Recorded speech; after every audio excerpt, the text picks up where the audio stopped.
Hi, this is Rob from Fitter Faster 50. Today we're looking at the trails behind my house. A massive storm moved through Ontario, in fact most of North America, just before Christmas. This is Christmas Day, and we went out behind my house on the trails on the normal route to see what the trails looked like after the storm, and I was quite amazed. As you can see, the footing was not bad at all. It was nice, firm pack, a little bit loose on top, no real iciness, and the Solomon snow spikes did a phenomenal job of giving me enough grip to carry on. A few hundred meters into the actual run, I was way too hot. It was -6 with a wind chill of about -12 or 13, and I was just getting way too hot, so I stripped off one of those layers I had, shoved it into this really nifty Solomon running backpack.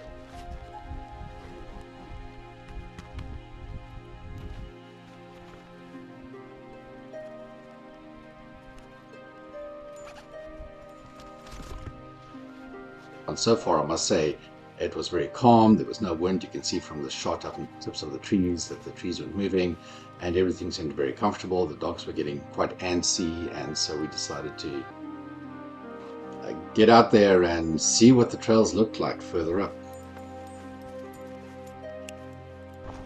I was trying ski goggles for the first time instead of sunglasses to see if they fogged up as badly, and they did. Anyway, here's another shot of us just coming down the trail. And it was really beautiful in this section. There was no real signs of any storm damage. So far so good. The trails looked lovely. The traction was great. The dogs were having an absolute blast, and it was really just a great run.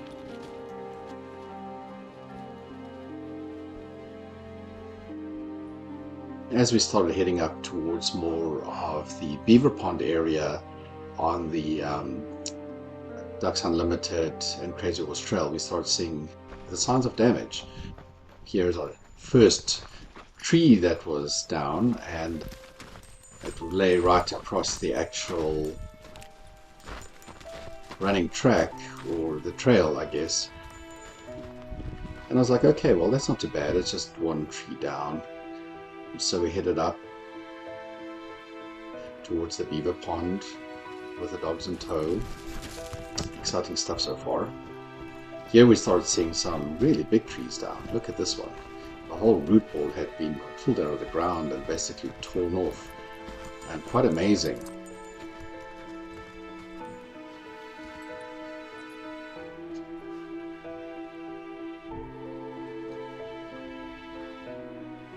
So beautiful out here. There's our little bench that I normally sit on and take a break and have a chat to the dogs. And pretty soon we're on our way again. It's time heading around the sort of south side of the Beaver Pond versus the north side. And this is where we started seeing a lot of trees down. This one was snapped off right at its base. As you can see, it's a fair sized tree that was taken to the ground, and there were just more and more of these trees everywhere that were uprooted. Look at this big tree. Oh, I love trees. It's so sad to see them lying down. This one seemed to have snapped off right at its trunk. And here's another massive root ball of a tree exposed above the snow. And another one right here. Quite something to see these massive trees that are probably decades old, right? Just being pushed down in one storm. So this sort of theme just seemed to repeat itself over and over as we went along the trail, and a lot of the trail was actually blocked by these trees that had fallen over. And it just made me contemplate about the safety of going out into the woods like this if there is a big windstorm. I never really thought about it. In fact, on one of my videos when I speak about running with dogs, I mentioned that when there are strong winds, I head into the woods, into the bush, because it's more sheltered. Look at this big root ball as well. And I never thought or conceptualized the idea that it could actually be dangerous, because these trees could be coming down across a trail, and who knows how quickly they fall. I assume that they might creak and groan for a while and then suddenly hit that fulcrum of weight that will pivot the tree onto the trail, and if one of these trails come down on you, I don't think you're going to be in great shape.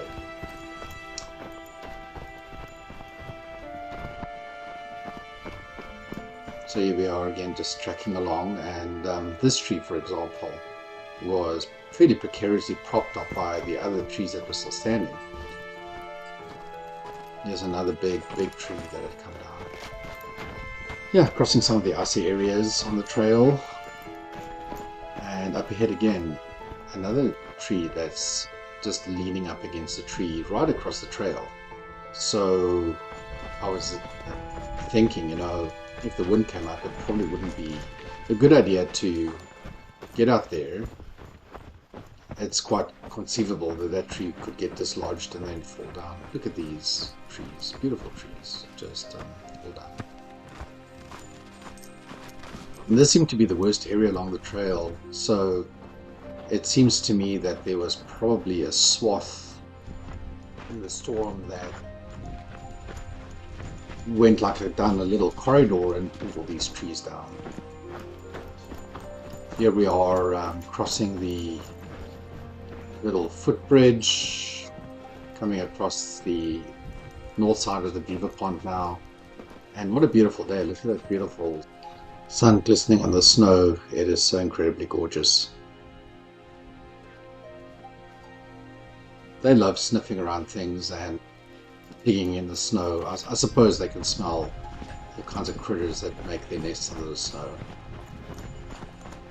Yeah, here we go back into the woods, and as you can tell here, everything looked really good. Having a little drink, the soft flask holder in the Solomon worked really well, and as a little tip, put really hot water in there so it doesn't freeze up. Yeah, here we see smaller trees down and branches, and then the back view of the trail looks pretty good without really much damage.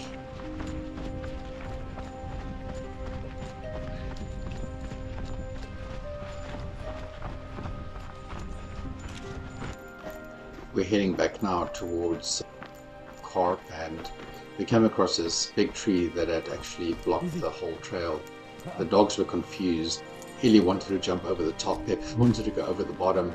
That's actually what happened. I didn't film this, it was too awkward, but one dog went over the top and one dog went underneath this big tree trunk, and so on the other side I had to unclip them all from their lanyards and get going again because they were all confused and tangled, and of course being tied together they couldn't go anywhere with one on top and one underneath.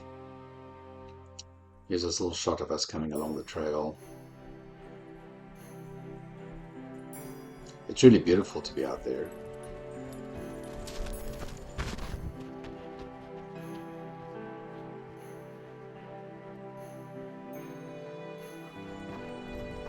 And again, closer to CARP, we saw quite a few trees down. Just on the other side of these trees, if you look toward the sun, there's a whole bunch of homes. I'm not sure if any of them had actually trees down in their yards.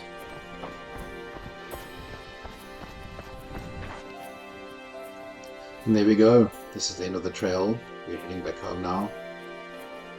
Exiting the trail back into CARP. We made a great run. But that's the storm damage for you. This is what a bad storm can do to decades old trees when the wind is high enough and there's a lot of snow and ice. I hope you enjoyed the video.